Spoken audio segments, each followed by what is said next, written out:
What's going on, everyone? Welcome back to another episode of Video Game Vibes. I am PatriotJax, and I'm here, as always, with my good pal, Grog Games. How are you doing this week, my dude? Yo, what up, pod? I'm good, man. I'm good, Jax. I'm swell, in fact. Swell. Let's see. Did I have anything I wanted to talk about before we go into this trial and tribulation of a game? Let's see. Nope. You don't have anything. You go to first. contribute You to go the first. What's you go going first. All right. I mean, just say how your week's going, man. What you been up to? What you been watching? What you been playing? I forgot what I've been doing. To be okay, completely I will fair. go, guys. 'Cause I am a professional. I am a professional. Please. Right. Okay. Please, so, you are. I have already pre-ordered it, and you will know, for everyone that's watched some previous pods where we've talked about this, Sonic Frontiers looks like an amazing game now. It's gone from looking like complete and utter questionable crap to actually looking like really, really good. And I've got it ready to go on my Switch. I cannot wait to play it. Actually, I'm so excited about Sonic Frontiers. When I was searching for Vibe Versus games before this, I saw that it's on the Steam page now. You can pre-order it. So that was wild because I was just looking through and I was like, oh, what? Sonic Frontiers on Steam? That's good. I'm excited for you. Have you watched the latest trailer? No, I didn't. Does it look better? So good. The really only thing I heard was like apparently you can level up Sonic and he gets like exponentially faster by leveling up or something like that. They've made it at least they've made it look like really good, and like you can make shapes with Sonic. I don't know if you've seen it, but someone made a penis. and like Among Us and stuff. Like, it's really good, actually. Yeah. Okay. All right. So the meme potential's there at least. Very good. Yeah. I'm very excited to play some of that. Yeah. Yeah, that's good. I'm similarly in a similar boat where I'm just waiting for Pokemon now, to be honest. It comes out on the 18th, which is actually, no, it would have been out by the time this podcast comes out, I'm pretty sure. It'll be out right now. How is it going, guys? How is it going, future Grog? Are you enjoying it? I can't speak to it. I haven't looked anything up. I don't know if we discussed this prior. I don't really think we did. There's not really any leaks so far. There's like nothing whatsoever. Like, I think these past 2-3 games, I don't know if they like just condense the leakers or just straight up like didn't allow anything out whatsoever. But like, do you remember back when Pokemon games came out? Like someone leaked the whole dex before the game was even out, like 3 months beforehand. Like, that doesn't happen anymore. So I only know what's been in the trailers, which is crazy, and I'm actually excited for it. I prefer it that way. But I was going to say that's one thing I hate about like modern gaming is that like there never used to be so much obvious hype for things. You'd only find out about things, I guess you would find out through like some internet pages, but you'd find out through like gaming magazines and stuff like that. Yeah. Maybe on the TV when they've got like an advert. Other than that, you don't really find too much. Now everything is so like people data mine stuff. People like go in, yeah. Like, and there's leaks and stuff. And I hate that aspect of just gaming in general because and the same with like film and TV. It's like things get ruined so easily. Like just talking about Spider-Man No Way Home is a perfect example of that because I unfortunately went into that kind of knowing the potential about who was going to be in Spider-Man No Way Home. And if obviously it's a different situation if it was a while ago, but without the internet that would have been even more like mind-blowing. And yeah, I don't know, I do hate leaks and the amount of like detail that people try and get out of companies and stuff when they just want the game. Hopefully they just want the game to release and you just experience it on day one, you know? Yeah, I completely agree. I wish it was more like that nowadays, but what can you do? And we have to understand that some people want to know ahead of time, I guess. Yeah. The one game I will say that I don't mind leaks from is Super Smash Bros. Because everyone wants to know what characters are in Super Smash Bros. But yeah, apart from that, I can care less. I'm excited. It's gonna be good. It's gonna be an open world Pokemon game. Regardless, Nintendo once again has my wallet locked away behind their vault.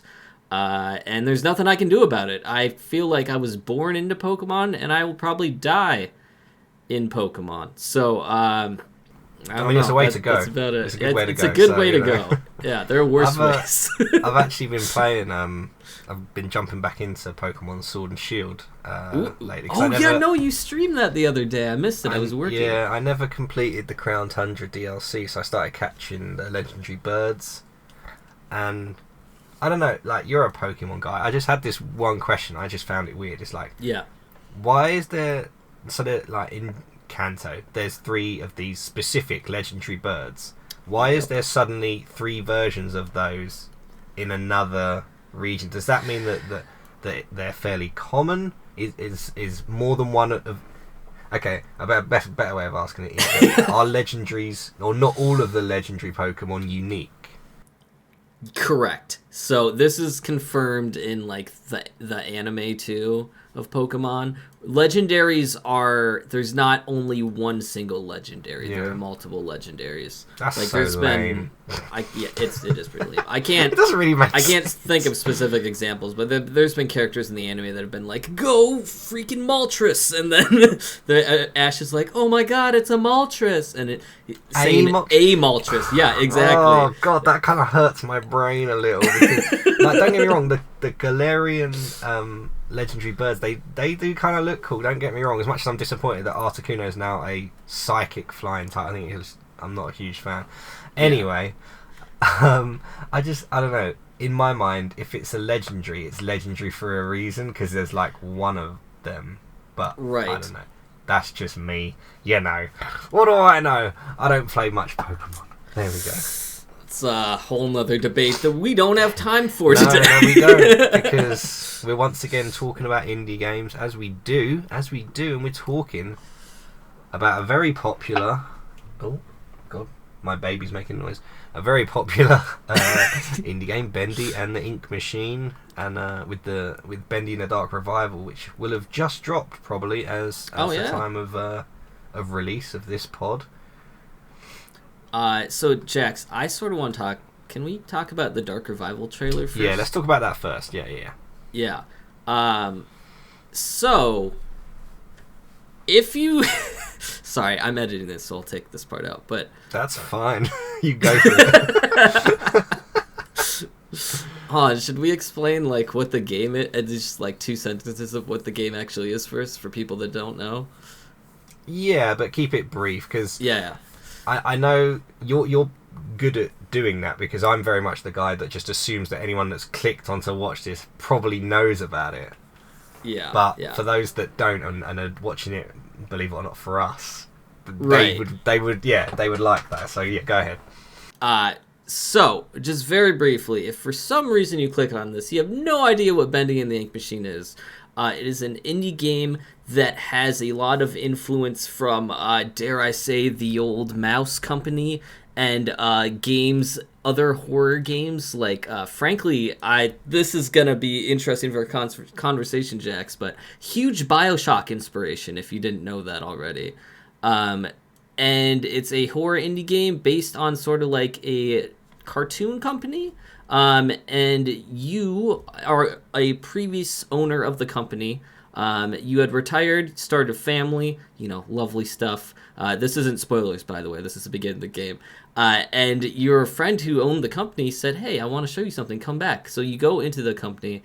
It's over at this point. Like, no one's working there anymore. The art style, by the way, is very crazy. Like sepia filters. It's all gray, not grays exactly, but like darker tones, light browns, stuff like that. Almost cell shaded. Yes, almost it looks cell shaded. The art style is incredible. But you essentially go into this cartoon studio where you used to work and partially own, and things start to go downhill from there, and it turns into a horror game. And I will briefly talk about the whole thing, because Jax, one of my pages of notes is writing down what happens in every chapter, and I briefly do want to explain it, just for people that are listening to this and maybe had played the game prior and forgot a couple of details or what happens chronologically in the story. So FYI, podcast listeners, spoilers ahead for the game. If you want to experience it yourself, please play it and then come back to the pod. But before we go into the actual game itself, we do want to talk about the trailer, which Jax and I both watched right before recording this. The trailer specifically that he's referring to is Bendy and the Dark Revival, yes, which is the sequel second to one, Bendy and the Ink Machine. Yeah. Yes.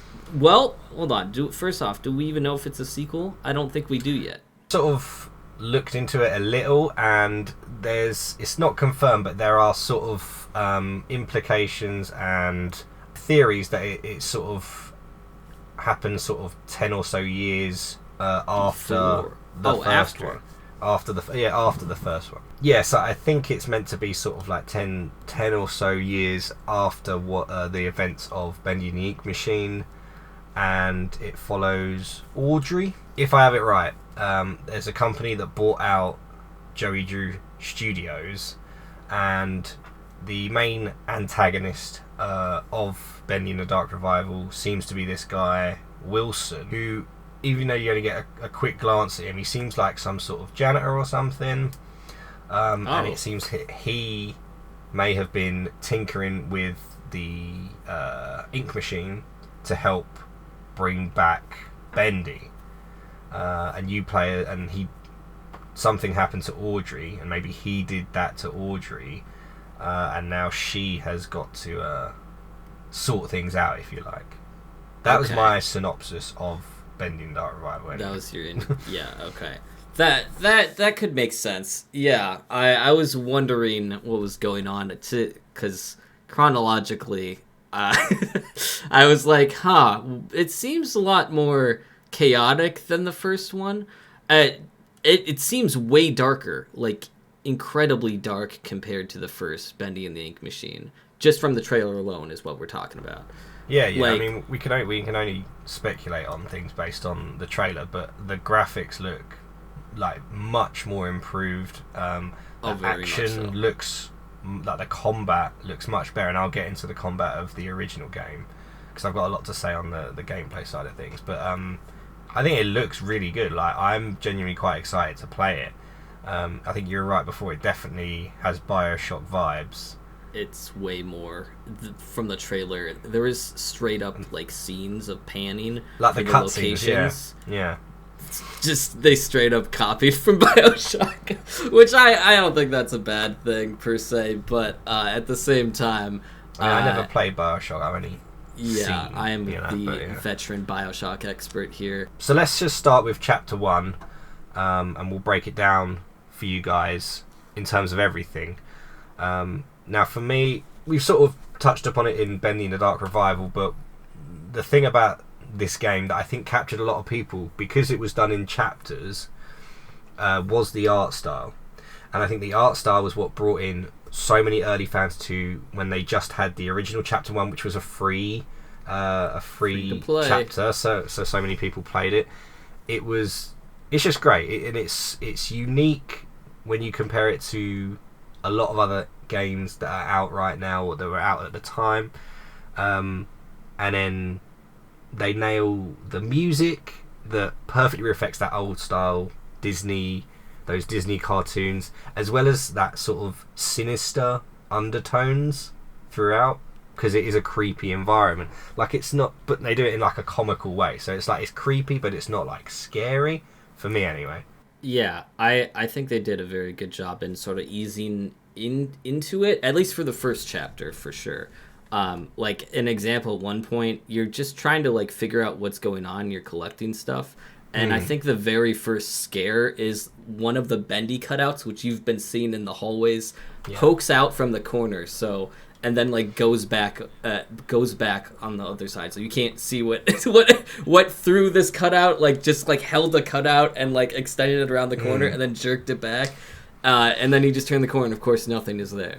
That got me. I remember that jump scare, Yeah. But chapter 1 was like, obviously we're going to come on to the rest of the chapters, but it's good to point out that because they were done in chapters, it really felt like each chapter, a piece of gameplay or a game mechanic was added to the game. So the first chapter very much felt like a walking simulator.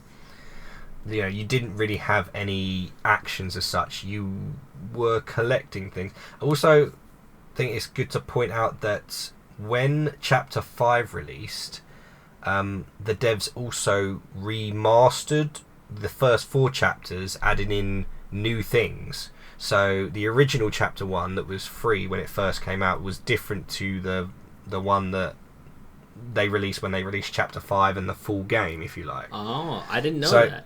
Yeah. So it was slightly different because I played all of the original chapters, and I think I went back and played some of the remastered stuff because there was extra lore bits and that sort of stuff. But so yeah, chapter 1, you don't really learn too much about what's going on, like you've sort of alluded to.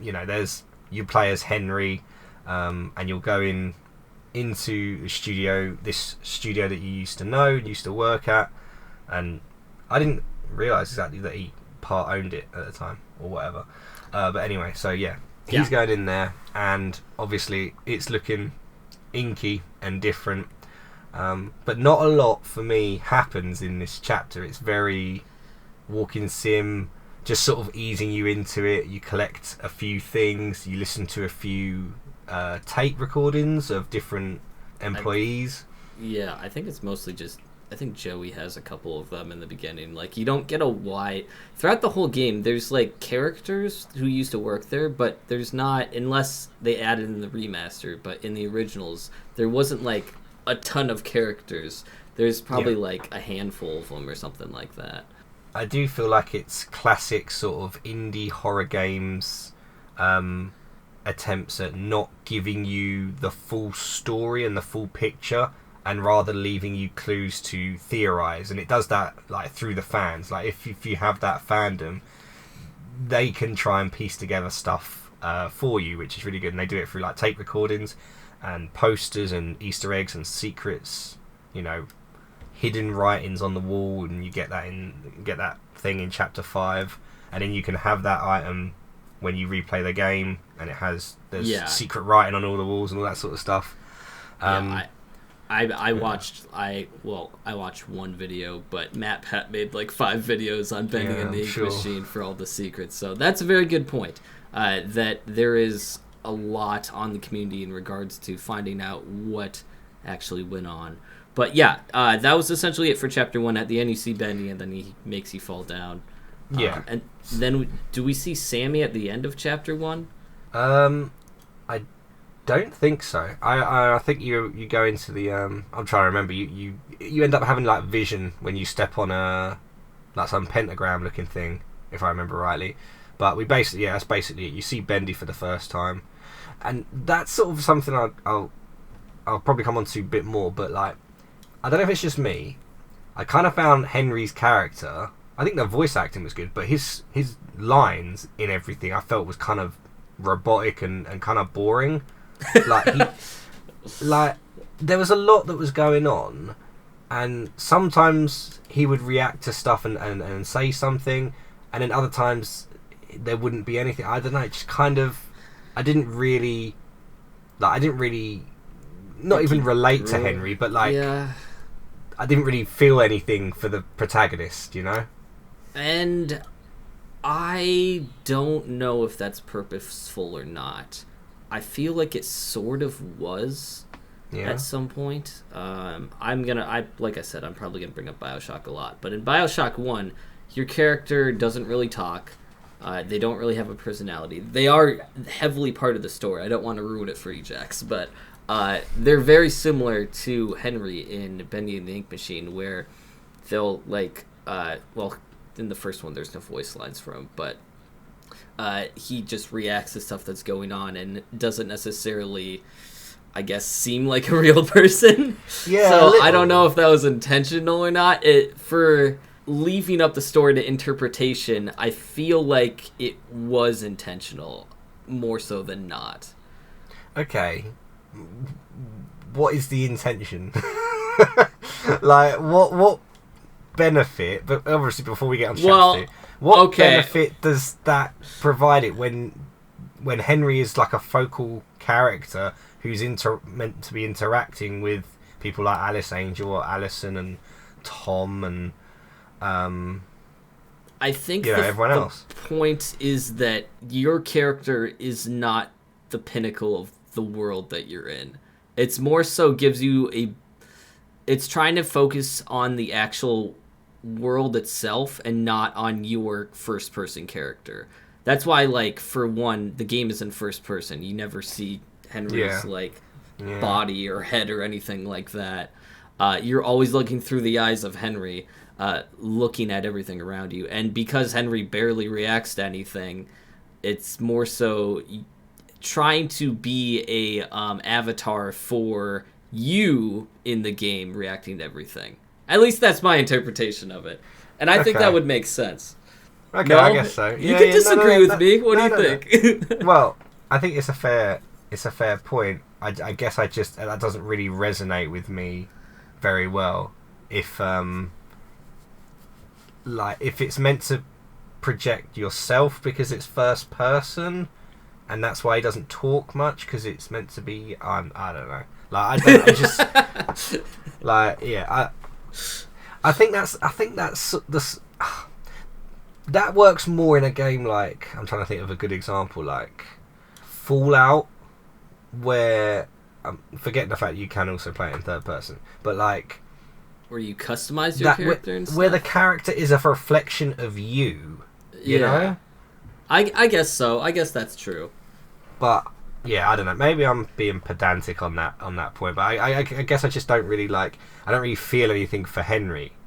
Like I'm not invested in him, and maybe that's part of it because it's first person. But I don't know. Let me know what you guys think. I'm curious. I also didn't really feel for Henry too much. I wasn't at one point being like, man, I want Henry to live, or like I care about Henry's well-being so much.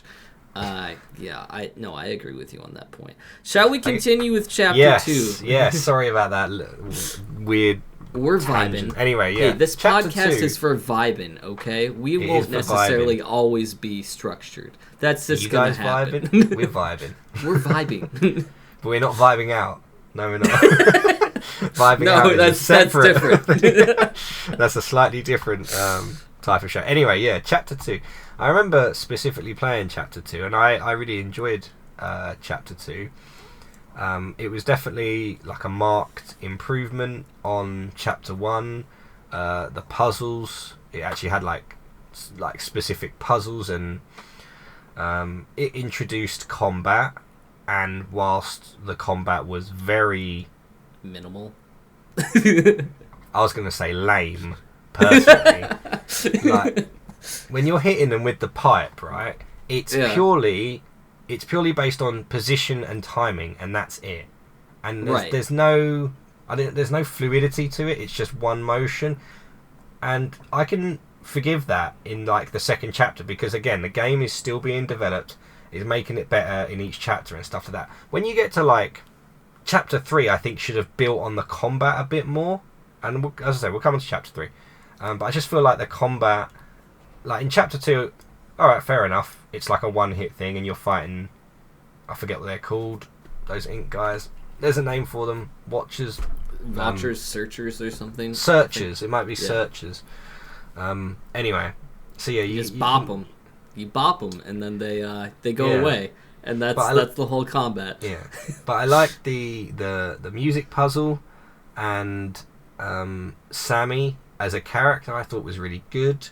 He seemed quite like vengeful. You know, he had a purpose. He wanted to get out of his inky prison, quote unquote, and he tries to sacrifice Henry to Bendy, but you know. Henry's, such a cool character that he was always going to get out of that. He's so good. And also at that point in time, Sammy said something along the lines of Bendy being their savior.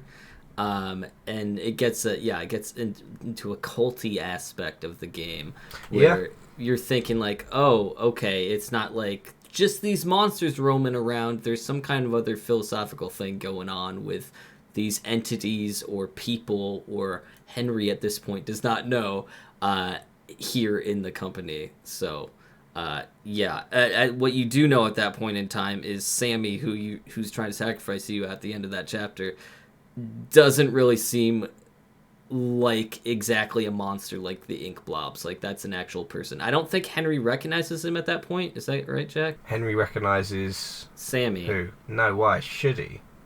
Because Sammy used to work there. That's the thing. I don't know who Henry knows. Is Henry supposed to have known him? Yeah, well, shouldn't he have? I don't... Listen, we're not going to get into deep lore on this podcast, but I'm assuming they both work there, so...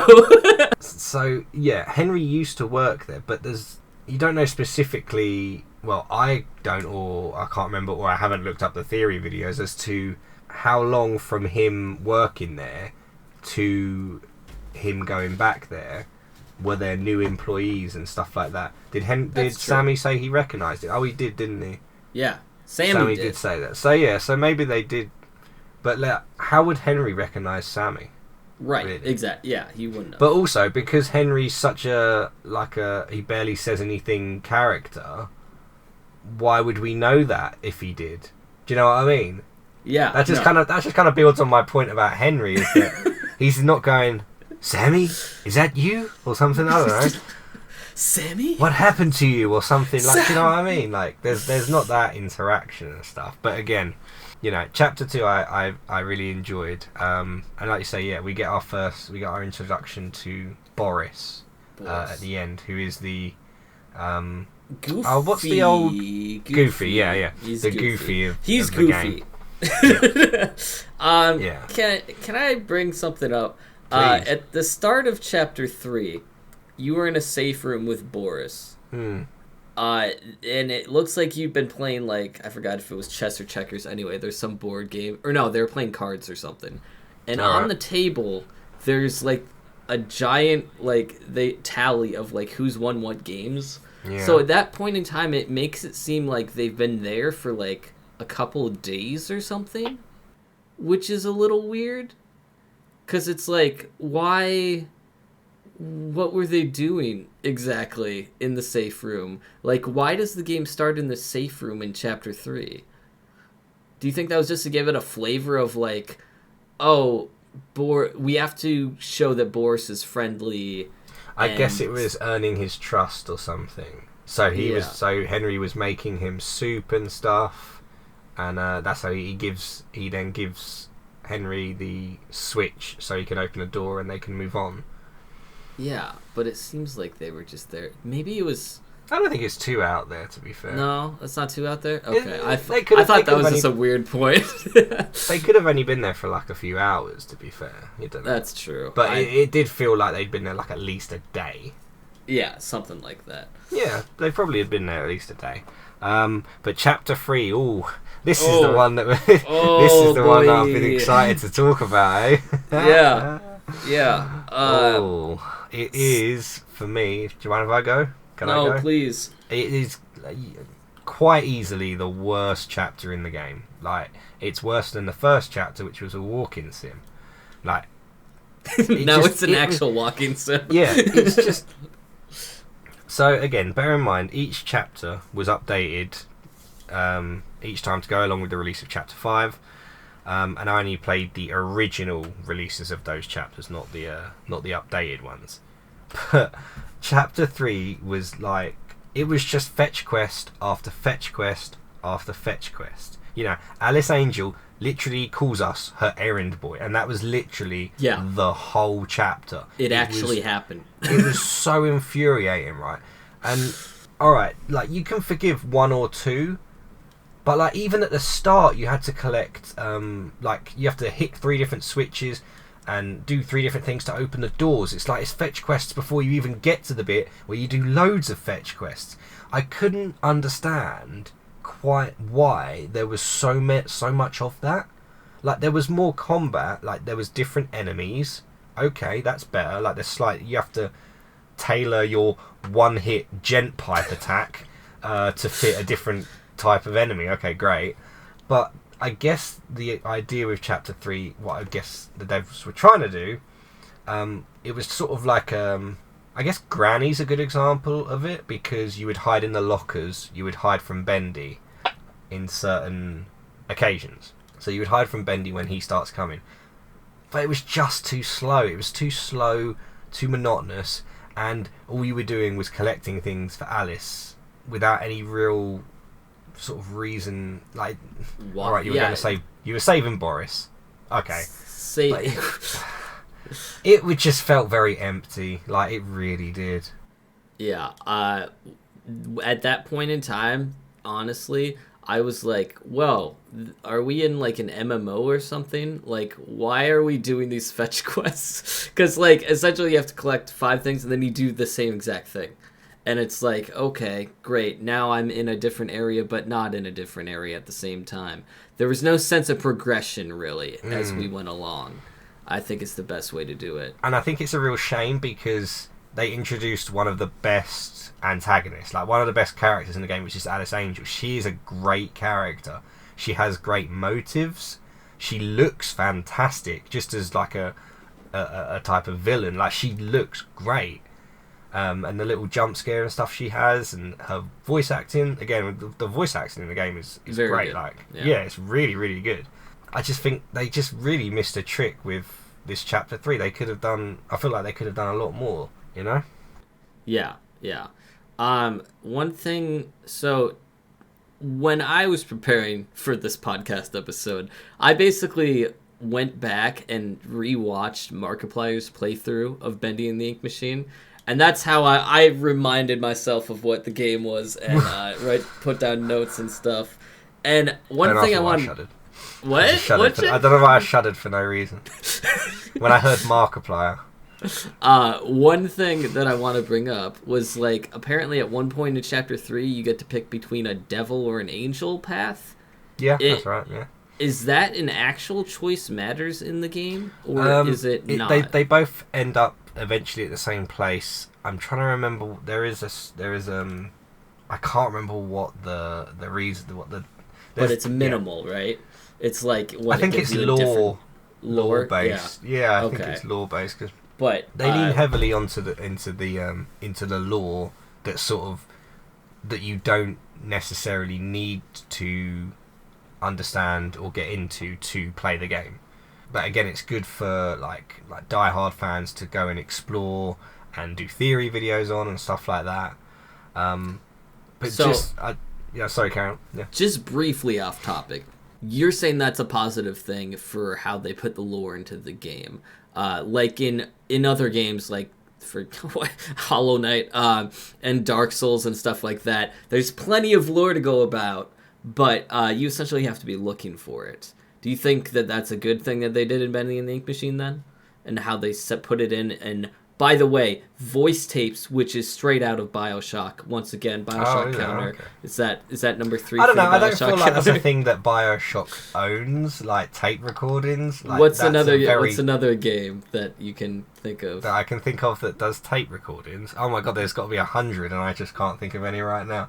I find that, I don't know. I think that's a bit harsh to label it as a complete rip.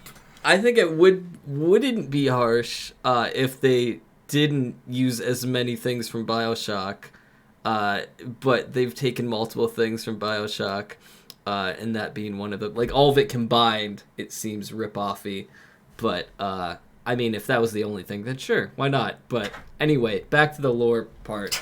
So you think that's a good thing that they essentially made it like a background thing, so some players, while they're playing it, who just want the scares, can just go ahead and keep going forward, whereas, some other people that may want to do some more lore hunting could take the time and find that lore if necessary. It's not like thrown in your face like other games. There's loads of secrets and Easter eggs and stuff. Like, I found out very recently that there is a secret hatch in Chapter 1, and you need to do a very specific set of things in Chapter 5. You also have to not die at all throughout the whole playthrough. You unlock this hatch, and you go through it, and it's the you know when you die and it's the ink tunnel. Yeah. It's that ink tunnel. It's And that tunnel? Yeah. And you walk through, and it restarts chapter 1, but it's in a sort of different contrast, like a different sort of like, it's like more black and white. Again, that's like it's like another little like Easter egg thing, and there's little. Wait, hold on. No, I have a question. So black and white. So does that mean it's changing the setting of the game? So like continually it'll stay in black and white? I have no idea, but I recently in researching this found that out. What? Yeah, no, it's quite cool. But like in terms of like, that's more like an Easter egg and like than lore. But is it though? I think for indie games, a lot of them are starting to sort of like take on this trend that there's been in the last sort of. I think it kind of, you could say that Five Nights at Freddy's kind of kicked off that sort of, that intentional, like the devs map out a story, right? And then they've got the game. They know how the game's going to play. But what they do with the story is they'll go, right, I'm going to take out this bit and take that out. And what I'll do is I'll put a section of that in a news clipping and put it on the wall. And do things like that. Because that generates buzz about what is this. Another perfect example of that is Undertale and WD Gaster. In a random, in an RNG like playthrough, it will never happen. It will happen one in, I don't know, 10,000 goes or whatever. This grey door will just appear in Waterfall, and you go in it, and there's this character that you've never seen. You click on him, he makes a noise, and he disappears, and that's all you ever know of him from the entire game. And then there's a couple of potential references to him in like books or whatever. And what happened? That fandom completely lost it over finding out who this character was. It's insane. So more and more indie games are doing this, and I think it's a good way to build hype on like the background of a story as well, or like finding out a bit more about the characters and the world. I think it's very good. Yeah, I don't think there's anything wrong with it. The only time when it wouldn't work is if you don't have like a committed fan base. If you don't have the hype behind your game, then people aren't gonna get excited about that sort of, oh, what's that hidden thing, you know? But I think it's a very good way of generating buzz about a game's world. Yeah.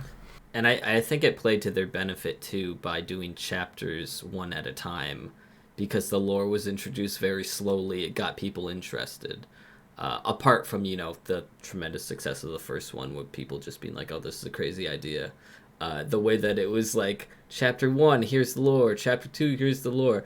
In between them coming out, people had time to theorize what the heck was going on and find the little secrets that were already in there. At the end of chapter 3, right, you essentially do all of these fetch quests for Alice Angel, and then she's like, here you go, here's an elevator. And that elevator will get you to the surface because you're trying to escape this terrible, terrible place.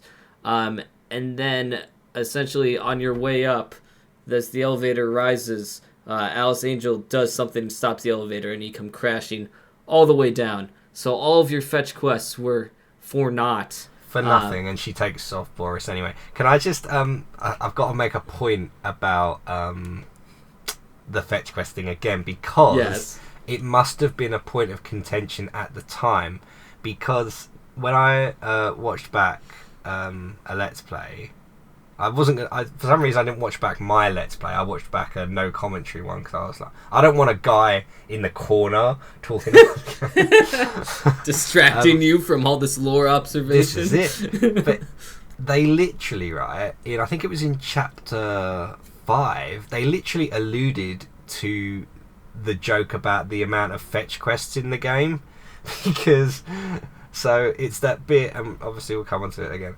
but it's a bit where Tom, Allison, like the good Alice, is she called Alice? I don't know, and Henry they get to a door and they can't open it, and then she goes, oh, to get that door open, we need 3 gears, we need a crowbar, we need this, and then Tom, like the Boris guy, just punches the door open, and I swear to God that was a joke like about the amount of fetch quests there are. So I was like, so I'm guessing, and I would say that because chapters 4 and 5 are vastly improved on chapter 3, that they took that feedback on board, because chapter 3 was way too much fetch quests.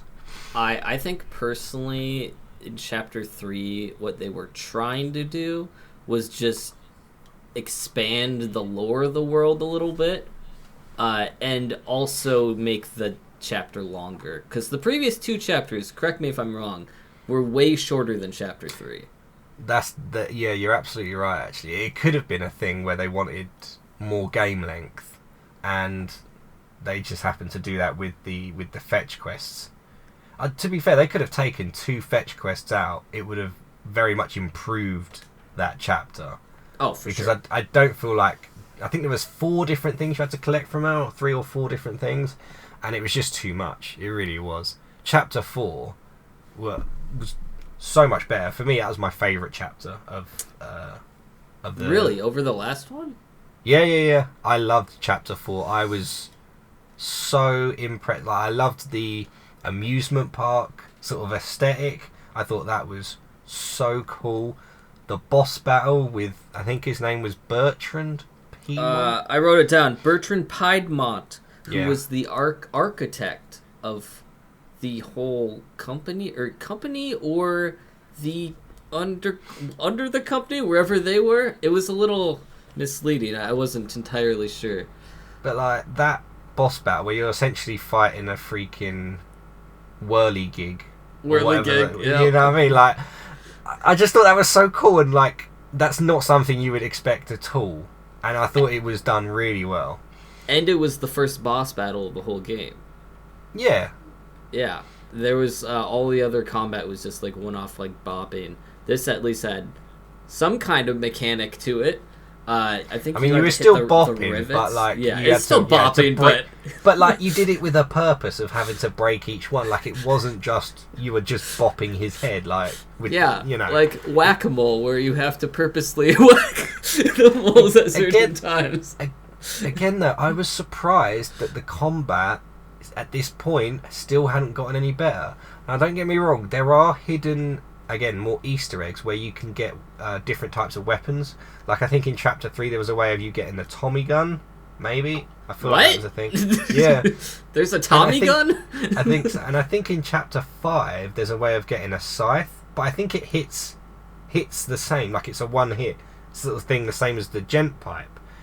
So now what I found was interesting, they had a minigun, a mini game of like a shooting rifle game in the amusement park, and that was fun. Why didn't they let us use that gun in the game? Because that thing was freaking fun to use. And that would have makes sense too, because it'd be like, oh, how'd I get this gun? Oh, it was at this amusement park. At least would have made sense where you found it. Get away with using it, yeah. Yeah. So I don't know. Jax, there's one thing that we learned at that chapter, which is important. It was before you even got the amusement park. I think he had to make a gear to open a door or something like that. But essentially you find out that like the ink that's around you can make anything. Like everything is made out of ink, which was something that you didn't really understand fully in the previous chapters. Like, you straight up grab this ink blob from this ink monster thing, which is not an enemy, I guess. It's just in this weird. It's really so weird. you grab an ink blob, and you're like, okay, this chapter's really popping off. And then you grab it, and you put it in a machine, and then you just change it on the side, like wrench, bone, something else. The ink is essentially a 3D printer. Yeah, basically. It's essentially... It's the plastic that you put in a 3D printer, and then you just tell it what to make. Yeah, and I guess, I just wanted to bring that up because it was, at that point in time, people were like, why is this art studio so freaking big? Like, what is everyone doing here? I don't understand. But no, it was because the ink itself expanded downward and made this whole complex, per se. Anyway, I just wanted to bring that up. Do you think that's never mind. Magical ink machine. I don't have any further questions. I don't know. You kind of... I've bought into the world, so I'm not gonna, as much as I like to question things, like I'm not questioning why it's so like massive. Yeah. Because of but it's all this ink, and that's I can believe that. Yeah. There's freaking ink demons running around. You believe in that? Yeah, that's true. That's true. In chapter 4, we have to bring up, that's when Henry starts seeing stuff, right? Like, I think you mentioned before when in chapter 2 maybe he saw something, like when he was on in the chapter pentagram, 1 he had that vision right at the end of like the wheelchair and the ink machine. Oh, you're right. You're correct. Yeah. In chapter 4, though, it happens like 2 or 3 times. I honestly can't remember. Yeah, it happens. What does he have visions of? I can't remember. And it's sort of like literal flashes. Little thrashes. No, I was just saying, are they like literal like flashes, like 1 second? Or are they like was it like a cutscene? I can't remember. It wasn't a cutscene. I remember one of them was he got on like a it was like not a mine cart, but it looked like a mine cart. It was some kind of like lift that went across this expanse, and then he went through this doorway, and it was just this long hallway. And all with of a sudden, the arms. Yeah, with the arms. All of a sudden, these ink yeah. arms came out of nowhere, and it wasn't like, it was like he had a flash and was seeing things, and then it all went away.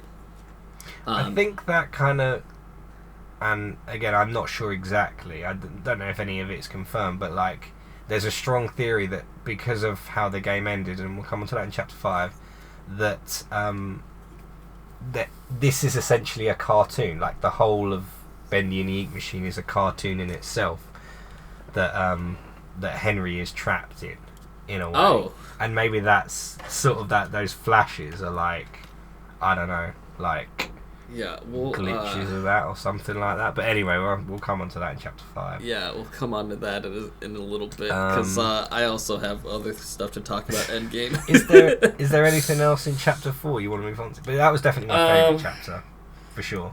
Oh, at the end, you fight Big Boris. There are two bosses in chapter 4. Yeah, there are. Yeah. Mr. Bertrand Prediment and Boris, who was your lovely Boris in chapter 3, is now a terrible Frankenstein-esque monster that Alice Angel essentially created, and it comes at you like the Hulk, and you just bop it, right? You just bop it. Is there any mechanics for that fight? No. The fight is pretty like fair. I think you have to.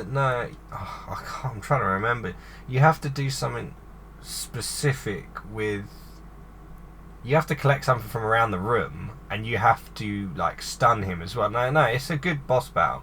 Again, I don't know. For me, again, like we're going back to the gameplay, like the combat mechanics are arguably the worst part of the game for me.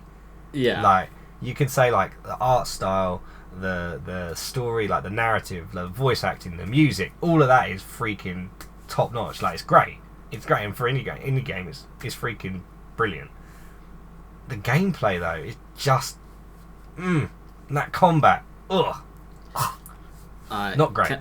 Can I just briefly say my least favorite part about the combat, and one of my least favorite part about the games, is that Henry kept freaking dropping all of his freaking weapons. He kept dropping. Like yeah, you get the axe in chapter 2. At some point, you drop it. You pick like a pipe up later on. They implement. So he's carrying one thing at a time. Or? He's carrying one thing at a time. He's constantly dropping and losing all of his weapons, and they do that so then you are temporarily in points in the game where you feel more helpless because you can't do combat anymore. And I get that, but I feel like there's better ways to do that, I guess. It seems sort of weak that it's like, oh, I dropped my axe, guys. I fell and I dropped my axe. Sorry. Ooh. Well, to be fair, if he falls through the floor and drops his axe, and the axe potentially broke, like that's an understandable, that's a logical justification for not having the axe anymore. But if it's just a case that he put it down, or he could still use it, and then for some reason he chooses not to, it's times like that when you're like, It's like when you watch a film and you're screaming at the TV, pick up the kitchen knife, use it, he's gonna kill you. Like, and you're just sitting there just shouting at the TV. Yeah. It is a bit like that, but I don't think it's that bad. Yeah, okay, maybe. I still wanted to bring it up because I hated it. Because maybe you're right. I think that was just my horror movie mindset, being like, bro, there's stuff everywhere. You need to do better at this. Yeah, I mean, you can literally make anything out of ink. Make a freaking shotgun. That's a valid point. Why couldn't he do something? Okay, anyway, it doesn't matter. It doesn't matter, right? Come on then. Boris boss fight. Yeah, the Boris. Yeah. So yeah, the fight I think was pretty decent, and then we get to meet. God, is it Allison? The other Alice? Yes. So Yeah, Alice Angel comes out and tries to attack you after you beat Boris, and then she gets stabbed, and then like it pans it. Big L. Yeah, like, I don't know what she was trying to do there, but she gets stabbed, and then the camera pans, and what is it? It's another Alice, and you're like, well, what the heck? And Boris. then behind her is another Boris. Except this one looks way cooler than the previous Boris, because he's got like a cyborg gauntlet arm, which is pretty neat. And he doesn't like us. And he hates us, yeah. And then Chapter 5 starts with us literally in a cell, because they put us in a cell because they don't trust us right away. Where you lose your weapon once again, just FYI. I do like how Chapter 5 kind of... it progressed the story using Alison and Tom. Like we now had a bit more direction. Like I felt like at times in chapters sort of 2 to 4, Henry was just sort of, he was either like collapsing through the floor to the next location. You know, he never really knew where he was going at all. Oh but yeah, no. In a way, it felt like he was always going the right way, and maybe that's just because we're playing through this game. And it's game logic. Okay, fair enough. But at least with this, like we had two people who had been there and they know where to go and all that sort of stuff. So we were following them, which made a lot more sense. Like you could believe it a bit more than Henry just stumbling around from chapter to chapter, trying to decide where to go, sort of thing. I don't know. Yeah. And essentially, I don't know. Do they do a good job guiding us though, Jax? Because I would like to argue again at this point. Because like this chapter, by the way, I think is the longest chapter, right? Correct me if I'm wrong. Off the top of my head, I want to say it is. Okay.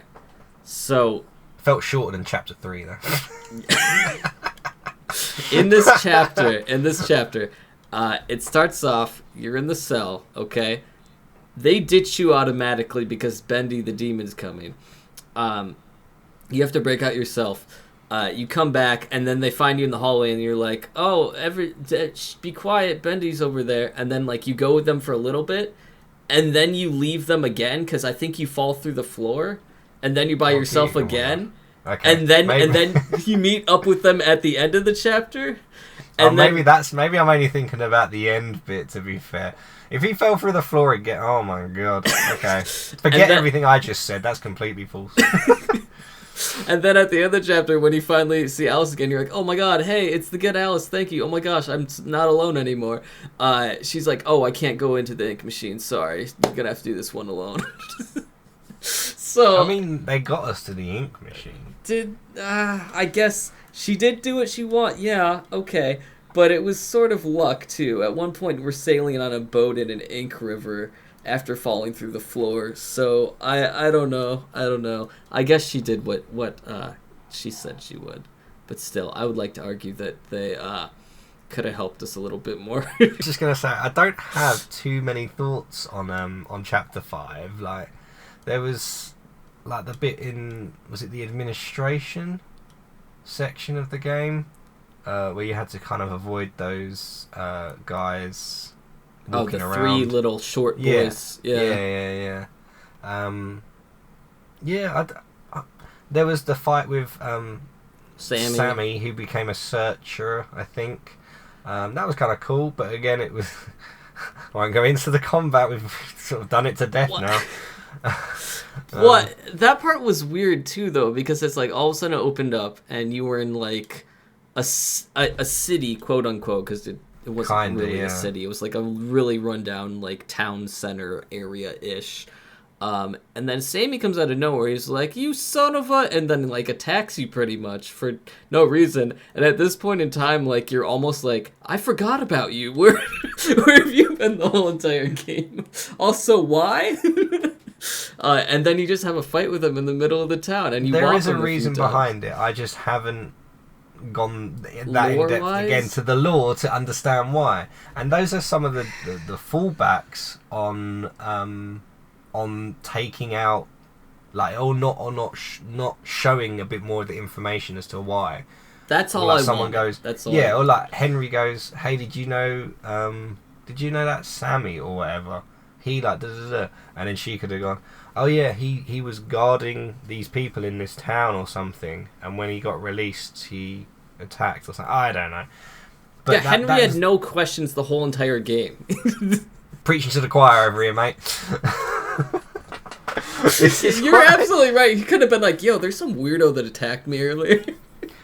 Forgetting the fact that like there's those ink demons in chapter 2 showed up. Like when the first one showed up, I can't remember if he said anything. He must have said something. Like otherwise, that's just weird. It's like, oh, Wait, in chapter 1 or chapter 2? No, chapter 2 when you first fight, you first do the combat with the inky searcher guys.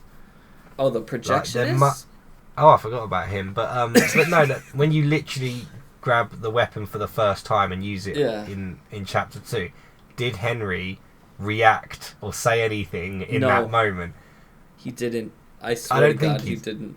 Well, I don't know. He might have done, but if he, this is my point: is that you've got to say something. Like you've got to be like, "Whoa, this is kind of weird," or even just a or at bare minimum, "I gotta get out of here." or like, "I have to bop you now," you know. So, chapter 5, you finally get to this fabled ink machine, which has been causing all this trouble. And you go in there, and essentially you find the Bendy demon that, has been chasing you mildly the whole entire game. And he transforms into a demon version of himself. And he's sort of like on this chair in this projector room, and there's different TVs showing like different episodes of Bendy. And it proceeds to enter a boss fight with this demon Bendy. The first part, you're like in this squarish area with like ink pipes on each sides, and he's just no. Before that, you're in a hallway and you're just charging. You have to get switches. You turn on the switches, and then it brings you to another room where you have to get the Bendy demon to run into these ink pipes, and then after that's it, right? There's no phase 3? I don't think so. No, I think that's it. I thought it was very cool, though.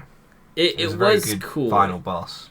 Yeah, it was very final, and at least there's 2 phases, which was sort of nice. And after that, Henry shows a tape which is the end of Bendy. It just says the end, and essentially puts it in. It goes on all the TVs, and it's like the end. And then the ink demon gets annihilated because Bendy ended. And, well, it's the idea that Bendy had never seen the end of his show. Yeah. So he got to play it, and he got to see his end in a more than metaphorical sense, I guess. Like with ghosts, if they have something left to do on Earth or something, Bendy didn't have a show completed, so I guess that's why he was there. It's a good analogy, yeah. Okay. Yeah. Ghost, yeah. There we go. And then I think it immediately scene changes after that. Yeah, you're in Joey's house. It doesn't scene change. Isn't there does he walk through a door and he gets there, or does it scene change? Do you remember? No. It just it like flashes, fades out, and then he's in Joey's house. Okay, yeah, and it flashes, and then you see an old man, and you're like, "Who's that old man?" And then you realize it's Joey, and Joey's saying how he wishes that he was more like you, originally in the past, and like how you had focused on family and he worked really hard and essentially drove it to the ground, the company. And he said you should have pushed a little bit harder, and then he said something about, hey, there's something in the old company I want you to see. Why don't you go take a look? And then you proceed to go to the door of his house, open it, and then it's the start of the game again. Literally the first scene of the game. And then the game ends. And it was quite the shock for everyone at first. And this is sort of the portion where we talk about theories of what the heck happened and what was going on. Because that's a big thing of the game, is there's no official ending. It's really up to interpretation. I was going to say, it's one of those, it's like those sort of classic horror films where they don't tell you the answer. Same with Inception, where they're like, you know, was it actually real or was it not? Because the thing was still spinning at the end of the film, you know. But yeah, it's left up to people's interpretation and their theories. But I thought it was good actually, and it was very shocking. And again, like I made the point before about how it purposely took lore and stuff out of the story to make you search for it and stuff like that.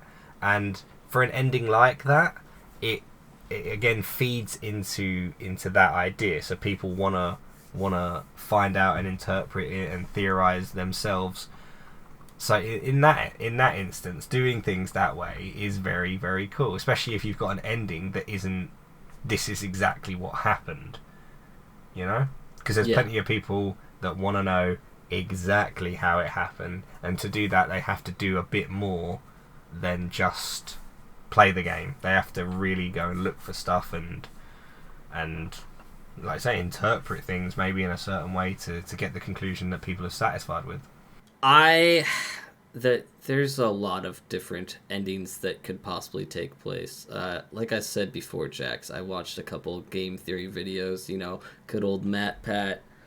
And yeah, there's nothing concrete, but did you hear about the game loop theory? It's every time you beat the game, apparently, when you restart, there's another tally on the wall for when you go through the game. That's kind of cool. So, one of the theories is that Henry is dead, actually. And I believe there's a newspaper clipping somewhere in the game or something like that, and saying, like, one of the artists at the company overworked himself to death. And so, one of the theories is that Henry was in purgatory the whole time, and essentially just going through a loop of the game, but really he's been dead the whole entire time. Have you heard that one? I haven't, but I don't think that would be it. Purely because of the crap. Like, if he confirmed, Henry was dead the whole time, that would be very disappointing, I think. It would be very disappointing. But obviously, it's better to not confirm what it is. That way you still get to please everyone, in a way. And I guess I'm confused, and we'll find out, but I guess I'm confused about how they're going to do the second game then. Because, like, how are they going to tell anything in relation to the first game? Like, I'm interested how they're going to implement Henry in the lore for the second game, or even if at all. Maybe they won't even mention it. Do you think? This is it, though. This is where I was saying before, could the whole of Bendy and the Ink Machine be a cartoon in itself that Henry is experiencing, so that is isolated itself? So the new game will be its own thing, its own cartoon maybe, if you like, that's just building off of what Joey Drew Studios used to be. So I don't know. It's sort of like a multiverse thing almost, where it's like they're all from the same world, but not necessarily directly related. I don't know. I'd like to think it's the same universe. I think it wouldn't quite make sense if it wasn't. But like you say, playing Bendy in the Dark Revival probably will hint to a particular confirmation of what Bendy in the Ink Machine actually was, as in why was Henry going through Jerry Drew's door, and Jerry Drew's door led to the studios, because that makes no sense. And how did... Okay, it was a transition, but how did Henry go from being at the bottom of the studios with the ink machine and Bendy to then being in Joey Drew's flat in his apartment or whatever? It doesn't make any sense. And this is it. People can speculate on this sort of stuff for a while. And I feel like it's not so bad, but I don't want to have to replay the game like 7 or 8 times to find this sort of stuff out. Like I'm not about that, man. We're not lore experts here, and we never said that we were. And I mean, I do some theory videos on things. Yeah, you do more theories than I do, for sure. The games are a bit shorter. Like Faith, I can do Faith. It's only a couple of hours. Some stuff's just too long, man. Yeah. It's a lot to ask. Oh my gosh. Anything else that we have to talk about Endgame, Jax? Any other theories you want to talk about? What should we leave it up to the interpretation of the podcast? Well, I'm curious to know what people actually think, like, in general, about what is Bendy in the Ink Machine in terms of the game, and like, why does Henry go through that door? How does that work? Does it have anything to do with when Henry dies, he's going through an ink tunnel? Does that mean that Henry is part of the ink machine and he's not actually like what we think he is? This is the thing about this one, is that there's so many different kind of... There's not any that really point to like a proper concrete conclusion, at least that I've recently looked at. Yeah, I don't think there is one, and maybe we'll find it. Maybe we won't. Maybe in any way, you have to admit that it was a good ending in the sense of what we had already said before, where it is something to be talked about, and essentially builds the popularity of the game up. So, if nothing at all in regards to solutions, it's at least a popular ending, I guess we could say. No, it was like unexpected and stuff. Unexpected, and I think it went down really well. Like, I think it was a really good, compelling game in terms of wanting to understand things more and sort of pulling you in by not giving you all of the information. Like, every chapter ended sort of with a cliffhanger or a new character or something. It tended to end with like a new character being seen, or I think in chapter 3 was Boris was taken away or something. So it kept you interested, and it was compelling. Obviously, its USP is its art style. It's got a great soundtrack to go with it that perfectly matches that old-timey cartoons. Mm-hmm. The art style was very good. I suppose there was one thing, and I didn't really know about it until we looked it up literally as the pod was going to start, but there is a fair bit of controversy surrounding, I say Bendy in the Dark Revival, but the devs themselves. You say you knew about it previously? I heard very little about it, but essentially it's wrapped up into how they didn't treat their employees well. Is that right? Yeah, I've got it here actually. It's just so it says, this is an article from Video Gamer. Bendy in the Ink Machine developer allegedly fires almost 50 employees. They've been accused of unpleasant and precarious working environments. Now, I had no idea.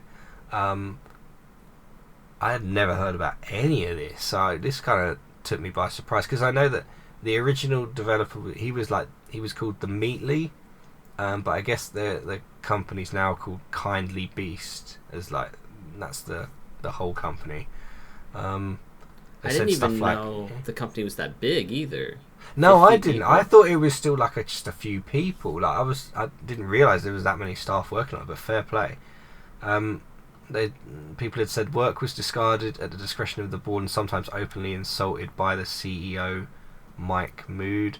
Others accused the Kindly Beast management team of consistent lies, broken promises, and game development limbo. Because I think there was a few delays on Bendy in the Dark Revival as well. There were. Yeah, I do remember that. So yeah, surprisingly, actually, I didn't realise there was this kind of controversy from Bendy and stuff like that. Because in terms of like indie devs, you don't really sort of see all that sort of stuff too much. Right.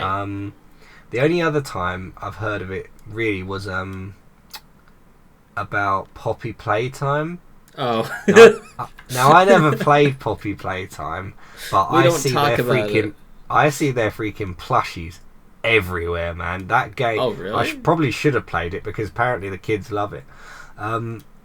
But they hid like lore and cool stuff behind NFTs.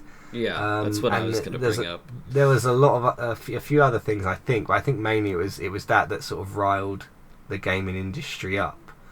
Well, yeah, it's like obviously if you start minting NFTs for your game, you care a little bit more about money than maybe the love of the lore and the story itself. So it's like how necessary is that to making your game like better? Like it probably isn't. Let's be perfectly honest about it. But you know, you're the dev. You do what you want to do. But anyway, back to Bendy. Yeah, I think that just surprised me a little. That's all. But again, it's all reports and stuff, so we only know what we see on the internet and that. But overall, what did you think of Bendy and the Ink Machine? We're doing a vibe check. Oh yeah. Fabled vibe check.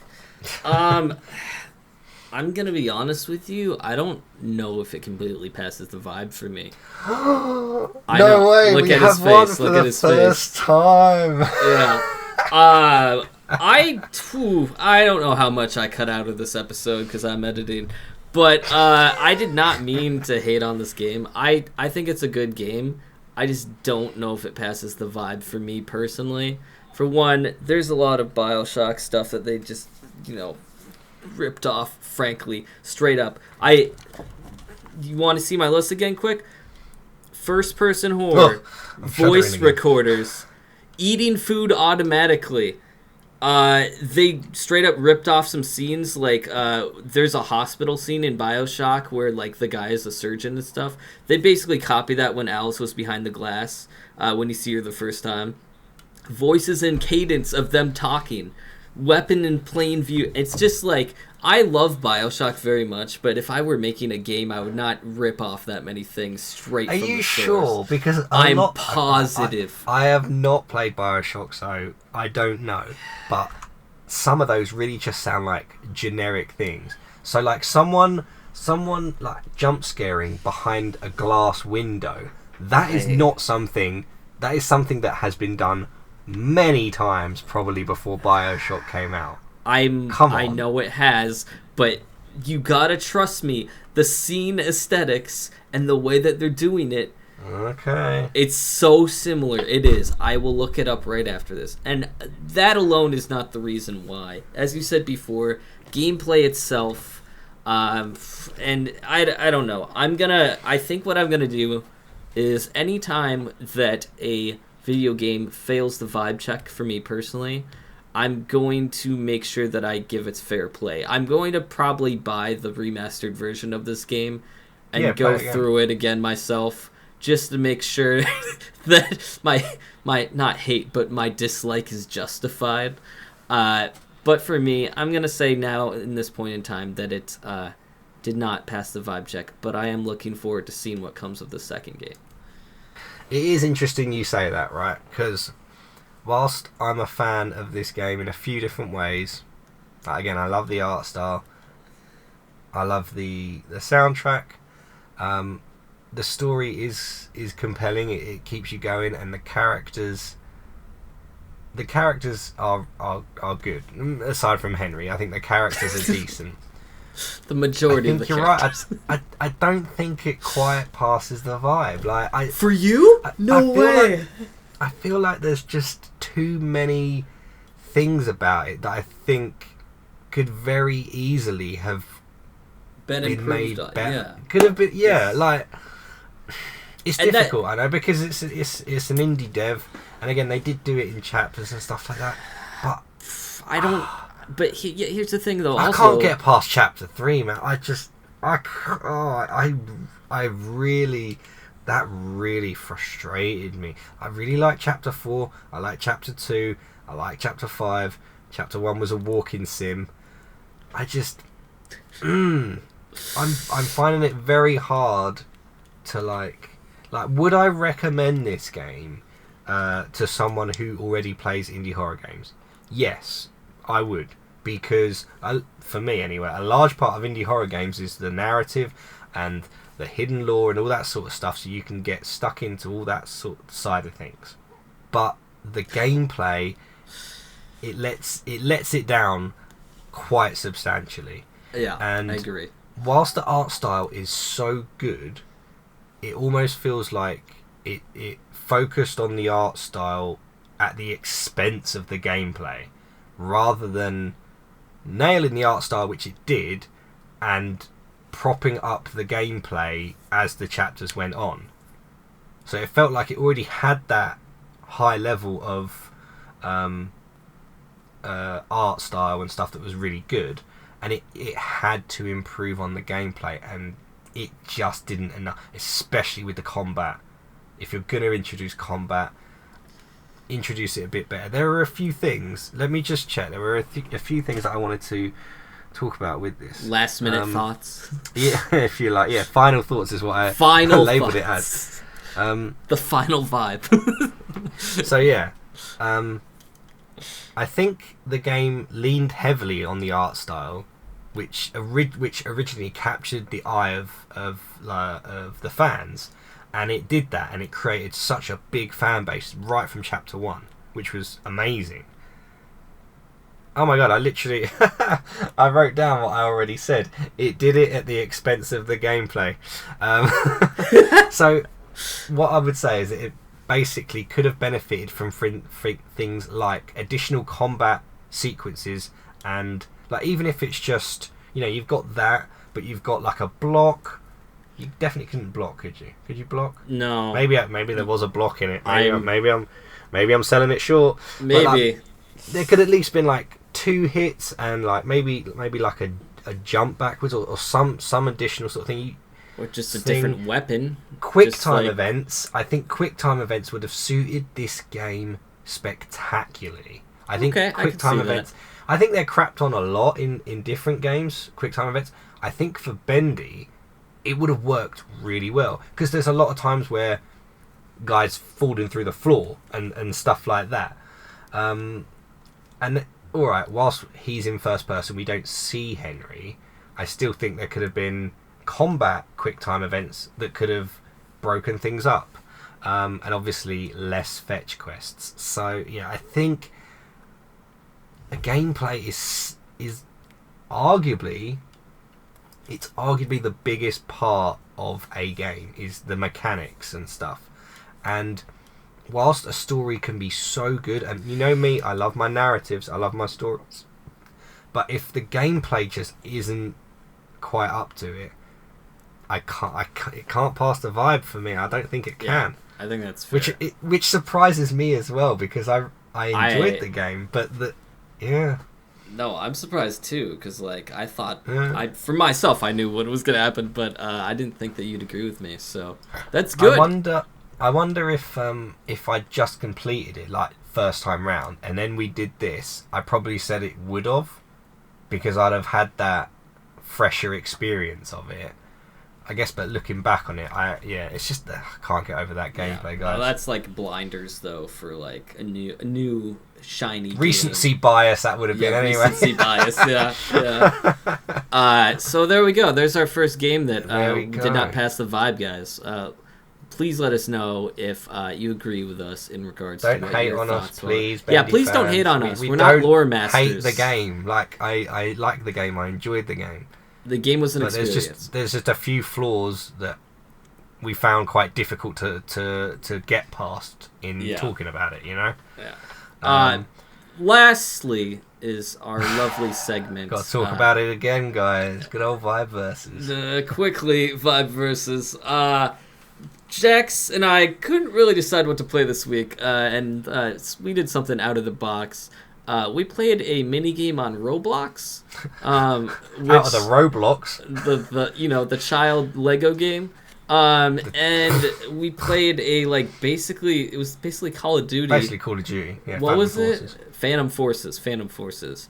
And we were on the same team, and we just... I wish we did a practice run, to be fair. No. I wish we'd done a practice run. But that's not how it wouldn't have helped, mate. It wouldn't have helped. That's not how it works. And we were essentially on the same team, and whoever got the most kills won. And we both got completely owned by a lot of children. Do you want to give them the score of how many kills? The total of kills that I received was 3, and Jax can tell him how many kills he got. I killed one guy and I assisted 2 deaths, which does not count as a 2 assists do not count as a death. As a kill. I had 27 deaths. It was very bad. It was bad. But we're gonna have a better game next time. But anyway, I'm up 4-6. So Jax is still winning with 6, but we actually know what we're playing next time. We're gonna be playing Rocket League. Yeah. So look forward to that. Spoilers. Do it. So we're playing Rocket League. But that was our lovely little pod. Thank you so much for listening. Guys. I hope you enjoyed this episode. It might actually be a little longer than normal, so that's good. Damn, hour and a half. Look at that. Damn, you got a fun one to edit to this time. I do. Once again, if you enjoyed it, please leave us a review. 5 stars on Spotify, Amazon. People, thank you for listening to us. That's pretty much it. Don't trust the ink. Because it's bad. It's bad. Ink is bad. Don't use ink. Use a computer. Don't forget to thank the YouTube people, dude. Thanks YouTube. I love you, YouTube. Thank you, YouTube people. You're my platform, YouTube. You're my favorite. Thank you guys. We really appreciate it. And look forward to the next one. It's still getting close to Christmas, man. Ooh, Christmas game coming excited. up? Maybe. Ooh. Ooh. Goodbye. See you later, guys.